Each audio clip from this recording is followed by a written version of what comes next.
반갑습니다. 2020년도죠. 기사 통합 1, 2회 시험 전기위험 방지 기술 앞부분은 다른 선생님이 하시고 4, 5, 6 과목은 제가 여러분들에게 해설을 해 드리겠습니다. 자, 61번 문제입니다. 이 문제는 자주 나오는 문제죠. 충격 전압 시험 시에 표준 충격 파형. 자, 그래서 1.2 곱하기 50 마이크로 세컨드. 이때 세컨드는 초라는 뜻이죠. 나타내는 경우 1.2와 50이 뜻하는 것은 요거는 우리나라 표준 충격파를 나타내는 그 수치죠. 1.2 곱하기 50 마이크로 세컨드. 자, 요거는 파두장과 파미장을 의미하는 거다. 이렇게 이제 생각하시면 되겠습니다. 자, 그러면은 우리가 파두장과 파미장의 개념을 잠깐 우리 교재에 있지만은 같이 한번 살펴보는 걸로 하겠습니다.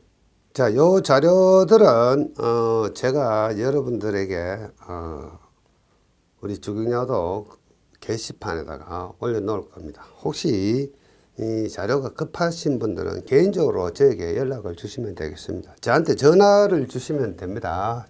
제 전화번호는 010-8875-0842번. 자, 요 번호로 카톡을 주시거나 문자를 주시면 제가 요 파일을 여러분들에게 개인적으로 전송을 해 드릴 테니까 염려하지 마시고 급하시면은 바로 저에게 연락을 주시면 되겠습니다. 자, 그래서 요 그림을 유심히 보시면은 자, 요까지가 파두장, 여기까지가 파미장 이렇습니다. 자, 요 파두장의 개념과 파미장의 개념, 자, 요 내용을 잠깐 보시면은 해설을 보시면은 자, 파두장은 파고값 30%에서 파고값 90%까지 직선을 그었을 때 가로축과 만나는 기점, 파고점과 만나는 교점까지 파형을 그리는 시간. 자, 그래서 요걸 이야기하는 거죠. 여기 보시면 요 90%하고 30%를 직선으로 꺾고 연장했을 때 이 정점하고 만나는 요까지의 요 시간, 요게 파두장이다. 이렇게 이제 생각하시면 되겠고, 파미장은 50%에서 만나는 교점을 가로축으로 내렸을 때 그때의 시간, 요게 파미장이다. 이렇게 이제 생각하시고, 이 그림이 시험에 나오는 건 아닙니다만은, 자, 요 개념을 가지고 여러분들이 이해를 하시면 되겠습니다. 62번 문제로 가겠습니다. 폭발 위험 장소의 분류 중 인화성 액체의 전기, 여기서 중요한 것은 전기, 가스, 가연성 가스. 자, 전기, 가스 그러면 우리가 분류할 때 어떻게 합니까? 0, 1, 2종으로 분류하고, 만약에 분진 같으면은 어떻습니까? 20, 21, 22 이렇게 분류를 하죠. 자, 여기서 중요한 것은 3종이라는 것은 없죠. 요거 보시면은 0종과 1종과 2종까지 있지 3종은 당연히 처음부터 요거는 답이 아닙니다. 그래서 0, 1, 2종 중에서 여러분들이 이제 답을 찾아 주셔야 되는데, 자, 요것도 요령이 있습니다. 그 이론적인 내용을 몰라도 여러분들은 여기에 키워드가 있습니다. 자, 영종 장소에서는 지속적 장기간 존재, 이런 말이 나옵니다. 자, 그래서 지속적 장기간 존재, 이런 단어가 나오면 정답은 영종이다. 이렇게 생각하시면 되겠고, 자, 만약에 여기서 우리가 일종이면은 어떤 건가 하면은 일종은 존재하기 쉬운 장소, 이런 단어가 나오면 요거는 일종이구나. 자, 빈도가 아주 적고 단기간만 존재한다, 이런 단어가 나오면 이종이구나. 이렇게 여러분들은 이제 쉽게 답을 찾아주시면 되겠습니다. 자, 그 다음에 할선 작업 시 사용할 수 없는 전기 작업용 안전 장구는 이런 문제가 나왔습니다. 전기 안전모, 절연 장갑, 검전기. 자, 여기서 성주용 기계는 뭐죠? 이때 주는 전주라는 뜻입니다. 성은 올라간다. 자, 그래서 전주를 올라가는 설비, 전주를 올라가는 그 설비를 우리는 성주용 가제라고 이야기합니다. 그래서 이게 정답이죠. 64번 보겠습니다. 이것은 뭡니까? 계산 문제죠. 계산 문제지만 이 문제는 수시로 나오는 문제입니다. 아주 출제 빈도가 높은 문제죠. 자, 인체 전기장을 500옴이라고 한다면 심실 제동 전류 일으키는 위험 에너지는 얼마인가? 자, 이 문제는 나올 때 항상 시간은 1초가 주어집니다. 그래서 이 복잡한 공식 몰라도 되죠. 요것만 기억하시면 됩니다. 165 mA. 요것만 잘 기억하시면 됩니다. 자, 그래서 요 문제는요. 요게 정답입니다. 13.61줄. 요게 정답입니다. 요 문제는 숫자도 안 바뀌고 자주 나오는 상황이죠. 자, 그래서 우리가 위험 한계 에너지를 구하는 공식이 요런 공식이 있습니다. W는 I 제곱 RT. 자, 요 공식을 가만히 한번 보시면은, 자, W 이퀄 I 제곱 RT. 요런 공식이 있습니다. 여기 뭐죠? 결국은 줄의 법칙이죠. 줄열을 계산하는 공식인데, 이때 질문의 단위가 줄 퍼 세컨하면은 요 공식을 써야 되고, 가끔씩 질문의 단위가 칼로리로 나올 때도 있습니다. 이러한 경우는 여기다가 0.24를 곱해주면 되죠. 곱하기 I 제곱 RT를 해주시면 됩니다. 자, 여기서 심실 제동 전류 I는 루트 T 분의 165 해서 여기에 단위가 밀리암페어 단위죠. 자, 근데 항상 문제가 주어질 때 이 문제는 항상 T는 1이 주어집니다. 그리고 165를 쓸 때는 밀리암페어 단위이고요. 자, 우리가 이 공식을 적용할 때 이 I의 단위는, 전류의 단위는 암페어입니다. 그래서 여러분들 이 복잡한 공식 암기하기 싫으면 그냥 0.165 암페어라고만 생각하시면 되겠습니다. 자, 그래서 W는 어떻습니까?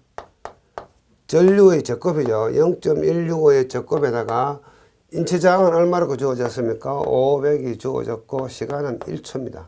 이렇게 계산하면은 얼마죠? 13.61줄.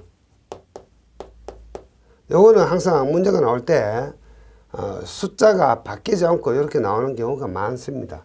도저히 이 공식이 생각 안 나면 정답을 암기해도 크게 문제가 없습니다. 이것도 하나의 요령이죠. 물론 이제 숫자가 바뀌어 나올 수도 있겠지만, 자, 그러면은 이런 문제가 나오면은 지문 중에서 13.61이 있으면은 요걸 그냥 찍어 주시면 됩니다. 계산기 칠 이유도 없죠. 요게 없으면은 이거 숫자가 바뀌었구나 하고 여러분들이 문제를 풀어 주셔야 됩니다. 자, 그래서 이런 문제는 계산 문제이지만은 항상 자주 나오는 문제이기 때문에 여러분들 이런 문제는 포기하면 안 되죠. 그래서 그냥 복잡하게 생각하지 말고 0.165 암페어다. 그래서 적곱을 해주고 500을 곱해주면은 정답이 나온다. 빠른 시간 안에 계산기를 쳐야 되죠. 자, 그렇게 하시고 65번 문제로 갑니다. 자, 65번 문제도 자주 나오는 문제죠. 자, 비대칭의 제한 전압이 800kV이고 충격 절연 강도가 1000kV라고 할 때 보호 여유는 몇 %입니까? 이 문제는 아주 자주 나오는 문제입니다. 자, 그래서 요 제한 전압분의 충격 절연 강도 마이너스 제한 전압 곱하기 100 하면 된다 해서 25% 계산기 쳐주시면 됩니다. 아주 간단하죠. 자, 그 다음에 66번 문제입니다. 감전사고의 주된 형태가 아닌 것은, 자, 요거 가만히 보시면은 쉽게 찾을 수가 있는데 정답 2번입니다. 2번인데 이중 절연 구조로 되어 있다. 이러면 어떻습니까? 감전 방지가 되는 거죠. 자, 이거는 감전사고를 일으키는 것이 아니고 감전사고를 방지하는 대책이 되니까 그냥 2번을 찍어 주시면 됩니다. 자, 뭐 1번 무슨 뜻인지 아실 거고, 자, 섬락, 모르는 단어가 좀 있네요. 섬락, 절연 파괴라고 이야기합니다. 고압 전로에서 절연 파괴가 되면서, 자, 전로하고 지면하고 어떤 불꽃이 튀듯이 전류가 통하는 그런 지락사고 비슷한 상황이 발생하는 것을 우리는 섬락이라고 이야기합니다. 제가 섬락 사전적인 용어를 여러분들에게 조금 설명드려보면은 파괴 방전, 절연 파괴 이런 말을 씁니다. 파괴 방전, 절연 파괴. 영어라면 플래시 오버라고 이야기합니다. FLASHOVER. 이것을 우리는 섬락이라고 이야기를 하더라. 이런 뜻이고, 그 다음에 이왕 나온 김에 그 문제 지문 중에 달라해로, 자, 달라해로 일부를 형성한다 이런 말이 나오는데, 자, 우리가 단락이라는 말도 조금 우리가 궁금하죠. 단락은 우리가 쉽게 이야기해서 합선 이렇게 이야기합니다. 합선. 자, 요거 잠깐 설명드려 보겠습니다. 약간의 시간 여유가 있으니까 제가 요거 단락에 대해서 좀 설명을 드리고 가겠습니다. 자, 우리가 전개회로가 이렇게 있는데,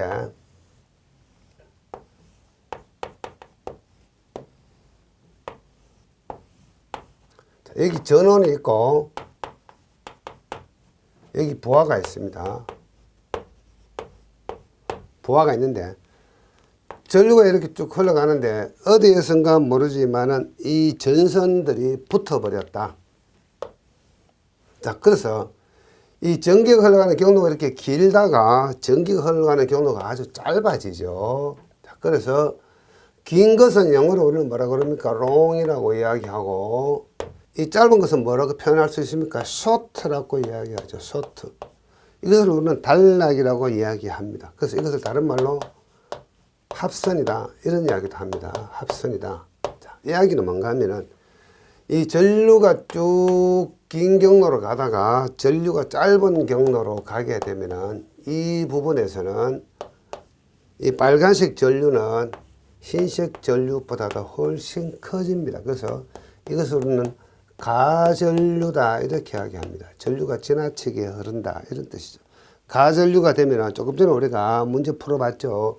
주울열이 있는데, 자, 주울열은 I 제곱에 R 곱하기 T를 합니다. 그래서 여기서 전류값이 엄청 커지면 열이 엄청나게 많이 발생을 하는 거죠. 자, 이것을 우리는 합선이다, 쇼트다. 그래서 인체가 이런 어떤 모터 같은 데서 감전이 되면은 이런 단락 회로가 형성이 되면서 인체에 감전에 의한 재해를 발생시키죠. 열이 엄청 많이 발생을 하는 겁니다. 그것을 이야기하는 겁니다. 자, 이렇게 하면 진도가 너무 느리죠. 자, 이런 거는 우리가 본 강의에서 여러분들 들으시기로 하고, 지금은 이제 기출문제 풀이니까 조금 더 빨리 진행을 하기로 하겠습니다. 자, 그 다음에 67번 문제로 갑니다. 자, 67번 문제는 화재가 발생했을 때 조사할 내용.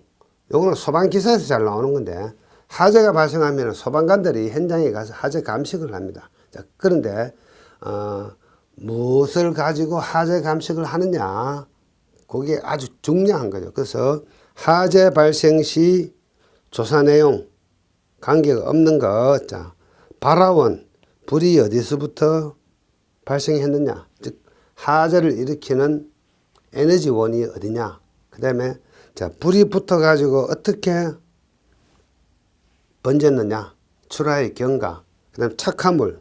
착화물은 뭐죠? 연료죠. 그래서 우리가 자, 연소 반응이 일어나기 위해서는 자, 에너지가 있어야 되고, 그 다음에 착화물, 연료가 있어야 되겠죠. 처음에 이 불이 어디에서 붙어 가지고 어떻게 출발했느냐, 출하의 경과. 응고물하고는 상관이 없습니다. 그래서 이런 거는 조금 상식적으로 여러분들이 답을 찾을 수가 있어요. 자, 그래서 물론 요 내용을 그냥 암기를 해도 됩니다. 발화원, 착화물, 출하의 경과 이렇게 암기를 해도 되는데, 이런 거는 굳이 암기 못한다 하더라도 상식적으로 생각해도 이런 응고물이 답이라는 걸 우리가 찾을 수가 있습니다. 자, 68번 문제로 갑니다. 정전기에 관한 설명으로 옳은 것은 많은 이야기들이 있는데, 자, 정전기는 발생 억제, 축적 방지, 안전한 방전, 그러면 재해를 방지할 수 있다 이런 거고, 2번은 왜 틀리느냐. 정전기 발생은 고체 분쇄 공정이 아니고 분진 지급 공정에서 가장 많이 발생을 합니다. 그 다음에 액체 이송 시는 그 속도를 7m까지는 맞습니다. 이상이 아니고 이하. 정전기 발생을 억제한다. 액체 이송이란 뭡니까? 이온물 이송, 뭐 휘발유라든가 이런 것들을 유리 저장 탱크에 넣을 때 배관이 있죠.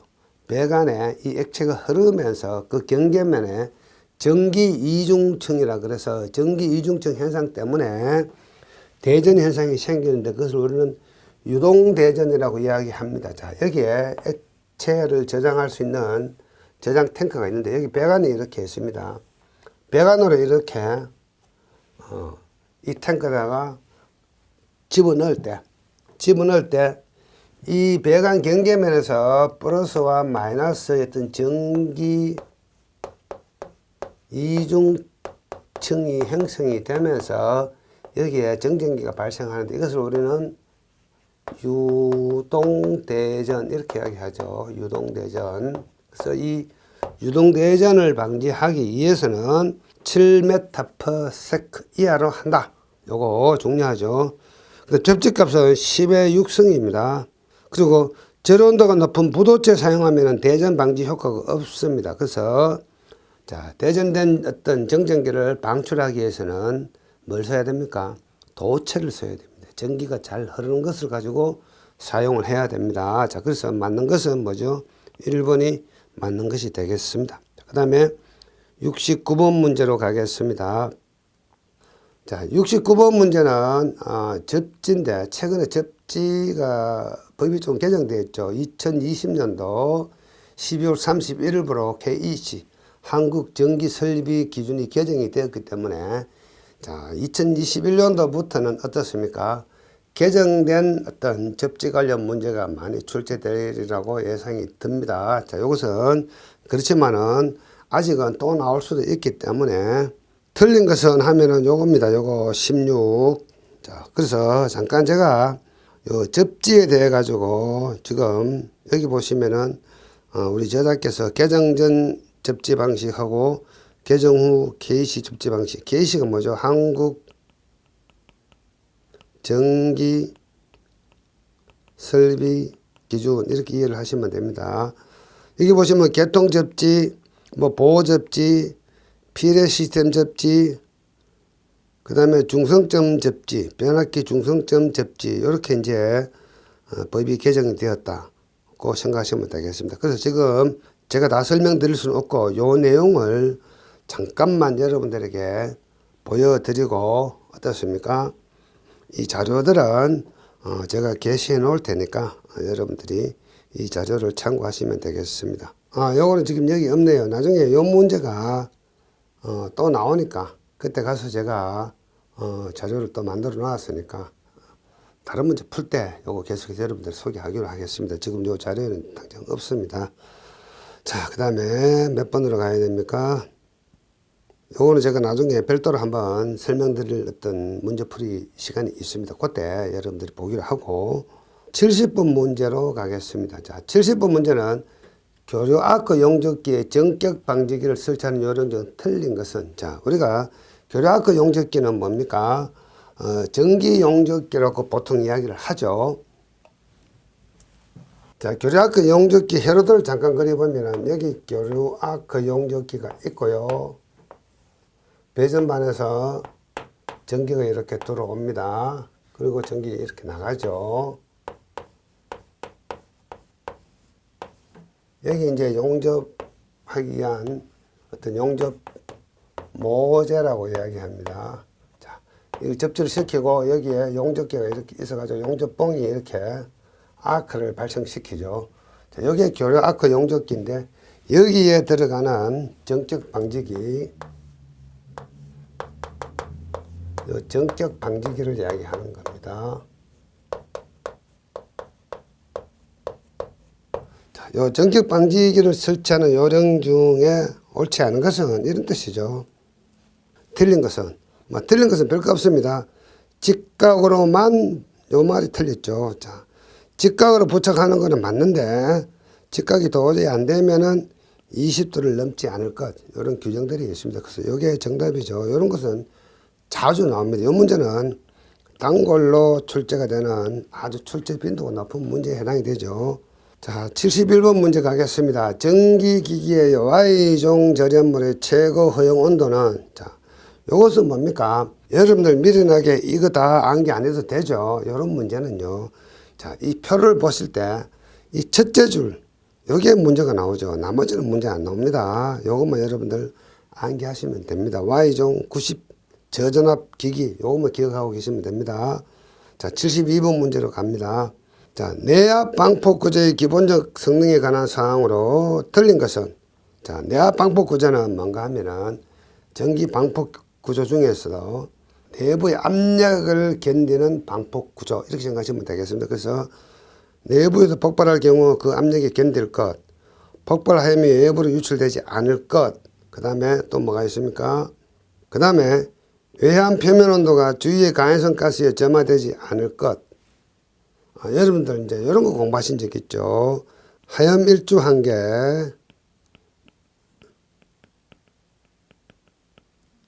요게 내압 방폭 구조의 원리입니다. 자, 그래서 요거 나중에 이런 문제가 또 한번 나옵니다. 자, 하염 일주 한계의 특성을 이용한 방폭 구조로 옳은 것은 그러면은 내압 방폭 구조다 이런 뜻입니다. 자, 요거 시간이 걸리더라도 제가 욕심이 많아가지고 설명드리고 가야 되겠습니다. 자, 모터가 되었던 어떤 전기기기 기구가 기동을 할 때 스위치를 넣게 됩니다. 그래서 스위치 박스가 있죠. 스위치 박스가 있는데 스위치 박스에서는 뭡니까? 전기 스위치가 개방을 하거나 또는 투입을 할 때 스파크나 아크가 발생을 하죠. 그래서 스파크 아크가 발생하면은 불꽃이 튀는데 그 전기 스위치를 이런 박스 속에다가 넣는 겁니다. 여기다가 이런 어떤 스위치 개념을 넣으면 여기서 자, 이것이 만약에 뭐 전동기다, 못하다 이런 뜻이죠. 못하다. 자, 그러면은 이런 실내가 있으면은 이 실내가 어떻습니까? 위험성 또는 폭발성 가스가 있는 분위기일 수가 있습니다. 그래서 이 불꽃 때문에 이것들이 폭발할 수가 있겠죠. 그래서 일단은 이 내압 방폭 구조는 이 외부에 있는 이 폭발성 가스 분위기의 가스가 이 박스 안으로 침입하지 않도록 하는 기능이 있고, 설사 여기서 폭발이 일어났다 하더라도 여기 있는 폭발의 하염이 외부로 전파되지 않도록 하는 그런 기능이 있고, 여기서 폭발하면은 이 용기는 이 압력에 견디는 기능이 있고, 이런 기능을 우리는 내압 방폭 구조다 이렇게 이야기합니다. 내압 방폭 구조다. 자, 그 정도만 하시고 넘어가겠습니다. 자, 그래서 정답은 뭡니까? 이 습기 침투하고는 관계가 없습니다. 외부에 있는 폭발성 가스가 침투하는 것을 방지해주는 기능은 있습니다. 자, 그렇게 하고 넘어가겠습니다. 자, 그 다음에 73번 문제. 이것은 뭡니까? 전기회로의 논리 게이트와 관련된 거고, 이 논리 게이트는 여러분들 어디서 공부하셨죠? 우리가 제1과목, 2과목에서 시스템 관련, 시스템 안전에서 여러분들 잠깐 이런 내용들을 공부를 하신 적이 아마 있을 겁니다. 자, 그래서 온도 조절용 바이메탈과 온도 퓨즈가 회로에 조합되어 있다. 이런 다리미를 사용했을 때 화재가 발생했다. 바이메탈과 온도 퓨즈를 대상으로 화재 사고를 분석하려고 하는데 논리 기호를 사용하여 표현하고자 한다. 어느 기호가 적당한가? 자, 1번은 OR 회로입니다. 병렬 회로. 자, 2번은 NOR 회로입니다. 3번은 엔드 회로고 직렬 회로입니다. 4번은 NOT 회로인데 일단 정답은 3번입니다. 자, 우리 교재에 이렇게 해설이 이렇게 붙어 있는데 이것도 제가 여러분들에게 조금 더 상세한 내용을 가지고 조금 설명을 해 드리겠습니다. 자, 요거 자료 여러분들 나중에 별도로 시간을 가지고 좀 보시기 바랍니다. 자, 첫 번째 소개하는 요거는 OR 회로입니다. OR 회로. 자, 이 OR 회로는 논리 합이라고 해가지고 A, B 중 어느 하나만 작동해도 출력 신호가 발생을 합니다. 자, 여기에 만약에 다리미가 있다면은 이렇게 되어 있다면은 A나 B 중 하나만 붙어 있어도 다리미는 계속해서 열이 나는 겁니다. 자, 그 다음에 여기 아니고 여기 있는 뭐 NOR 회로나 이런 거는 별도로 좀 공부를 하시기 바랍니다. 엔드 회로를 보겠습니다. 여기 엔드 회로인데 논리 곱시라고 이야기합니다. A and B 둘 다 참일 때만 참이다. 자, 여기에 다리미가 이렇게 있습니다. 바이메탈이 있고 온도 퓨즈가 있는데 이게 어떻게 되어 있죠? 직렬로 연결되어 있습니다. 직렬. 자, 그래서 요거는 다리미가 지금 가동 중에 바이메탈이 작동하거나 온도 퓨즈가 작동하거나 둘 중 하나만 작동해도 이 다리미는 꺼지는 거죠. 근데 이 다리미가 계속해서 가동되려면은 이 두 개 다 붙어 있어야만이 다리미가 가동이 되는 겁니다. 자, 그래서 둘 중에 어느 하나만, 반대로 둘 중에 어느 하나만 떨어져도 다리미는 가동이 되지 않는다, 이런 뜻이죠. 그래서 지금 주어진 문제의 답은 요겁니다. 엔드 회로를 찾아라. 자, 그 다음에 여러분들 시간 나실 때 요 뭐 NOT 회로라든가 이런 것도 여러분들 좀 추가로 공부를 좀 하시면 좋을 것 같습니다. 자, 지금 다 설명드릴 수는 없고, 자, 그래서 이 문제는 결국은 뭡니까? 바이메탈과 온도 퓨즈가 하나라도 정상 작동하였다면은 하재는 발생하지 않는다, 이런 뜻입니다. 그래서 동시에 작동하지 않을 경우 하재가 발생한다. 그래서 여기에서는 논리 곱시다, 이렇게 이야기합니다. 그래서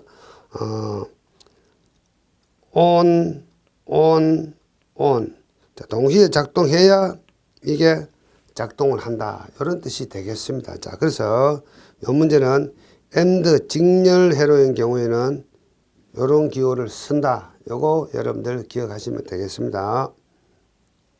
뭐 이런 내용들은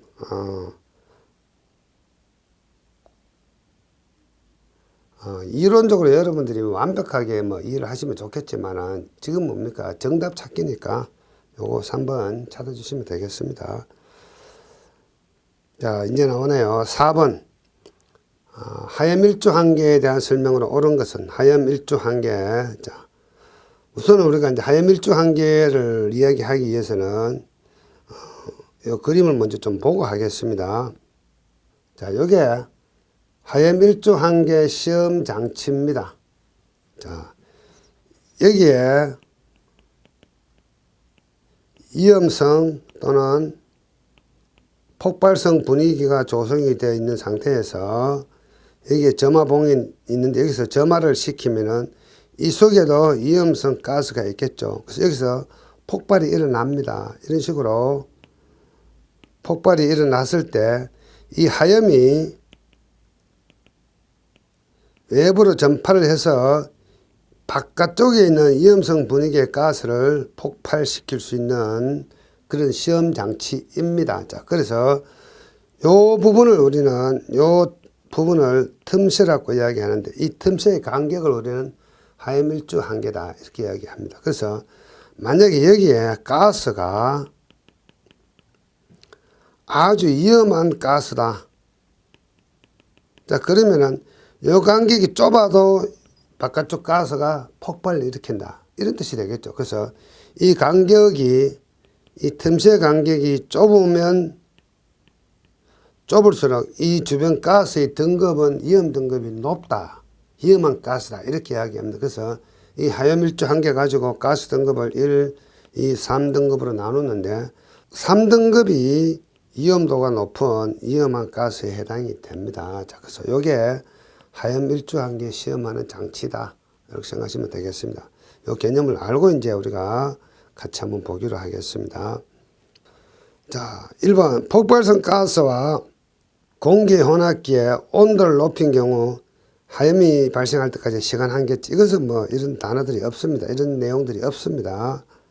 정답만 찾으면 되겠죠. 자, 폭발성 분위기에 있는 용기의 접합면 틈새를 통해서 하염이 내부에서 외부로 전파되는 것을 저지할 수 있는 틈새의 최대 간격치. 자, 요 틈새가 작으면 작을수록 위험한 가스에 해당이 됩니다. 그래서 2번을 여러분들은 정답을 찾아주시면 되겠습니다.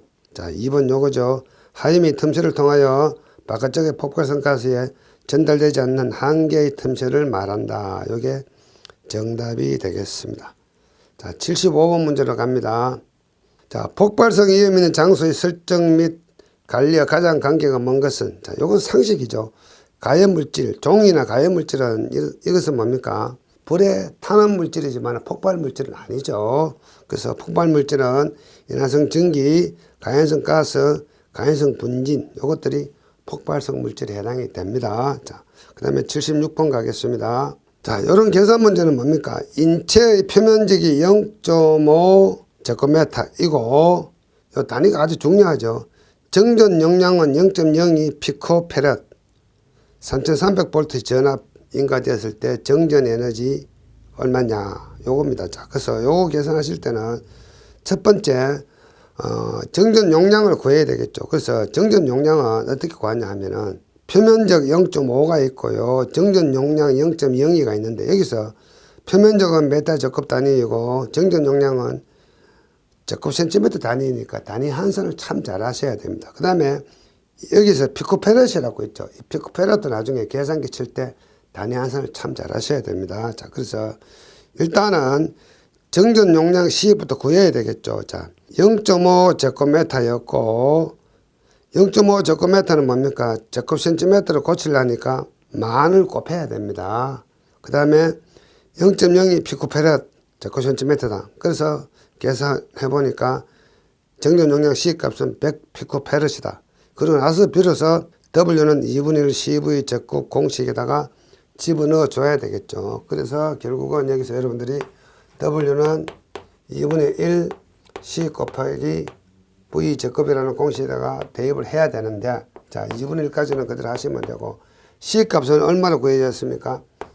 100 피코페럿인데, 자, 여기서 주의할 것은 이 공식을 적용할 때 이때 C의 단위는 페럿 단위이다. 자, 그래서 100 피코페럿이니까, 자, 1 피코페럿은 1 곱하기 10의 마이너스 12승 페럿이다. 요거 여러분들 모르면 이 문제 못 풉니다. 그래서 여기다가 10의 마이너스 12승을 해주고요. 그 다음에 뭡니까? 요 V제곱.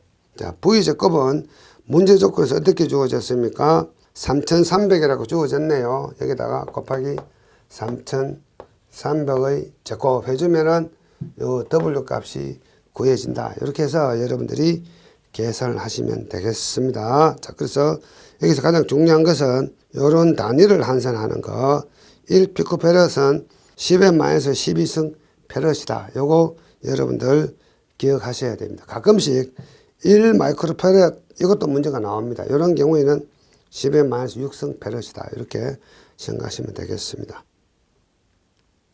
자, 그 다음에 요것도 지금 문제가 2021년도부터는 아마 이게 출제가 안 될 수도 있습니다. 자, 그렇지만 아직 이것은 개정이 되었지만은 개정되지 않은 내용으로 문제가 나왔네요. 제3종 접주공사를 하는 장소가 아닌 것은 3번이 정답이 되겠습니다. 자, 그 다음에 전파 중에서 강량자 에너지가 가장 큰 것은 가시광선이다. 여기서 뭐 우리가 마이크로파, 적외선, 가시광선 이런 말이 나오는데, 가시광선이 무슨 뜻이죠? 자, 빛의 파장을 그려보면 이렇습니다. 이렇게 되어 있는데, 눈으로 볼 수 있는 이것이 가시광선이죠. 가시광선. 우리가 무지개 어떻게 이야기합니까? 빨주노초 파남보. 그래서 빨간색부터 해서 보라색까지 가는 거죠. 보라색. 여기에 보라색이고 여기에 빨강색입니다. 그래서 여기에 눈으로 볼 수 있는 색깔이죠. 그 다음에 보라색 이 바깥쪽에 있는 요게 보라색을 우리가 한자로 쓰면 자자라고 씁니다. 그래서 자외선이다 이렇게 이야기하고, 빨간색은 적이라고 이야기하죠. 요 영역을 적외선이다 이렇게 이야기합니다. 그래서 이 가시광선에서 강량자의 크기가 가장 크다. 이렇게 이제 여러분들 생각을 하시면 되겠습니다. 자, 79번도 어떻게 보면 법규와 관계된 내용입니다. 전기와 관련된 내용이죠. 그래서 폭발 위험 장소에 전기 설비 설치할 때 정기적인 방어 조치로 적절하지 않는 것은, 자, 4번입니다.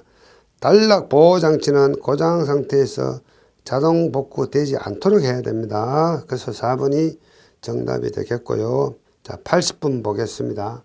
감전사고 방지 대책. 사람이 감전사고를 방지하기 위한 대책으로 틀린 것은, 이것도 뭐 몰라도 됩니다. 노출된 충전부의 통전망. 통전망이 뭐죠? 전기가 잘 통하는 거죠.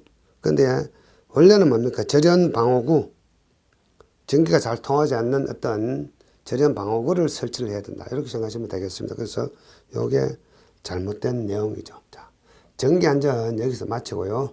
다음 시간에 계속해서 화학 설비 안전 가지고 여러분들 같이 문제를 풀어보기로 하겠습니다. 자, 수고하셨습니다.